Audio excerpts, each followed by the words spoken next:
ओम नमो नारायण। आपने कोई भी रत्न धारण किया है, ब्रेसलेट धारण किया है, माला धारण की है, स्फटिक धारण किया है, रुद्राक्ष धारण किया है, तो आप ये मंत्र 3 बार सुबह में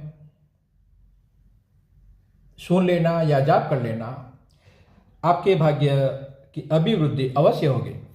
ओम या श्री स्वयं शोकतिनां भवनेश्वलक्ष्मीः पापात्मनां कुतधियां हृदयेषु बोधे श्रद्धा सदा गुल्जन् प्रभवश्लज्जा तां तां नतास्म परिपालय देवी विश्वम्।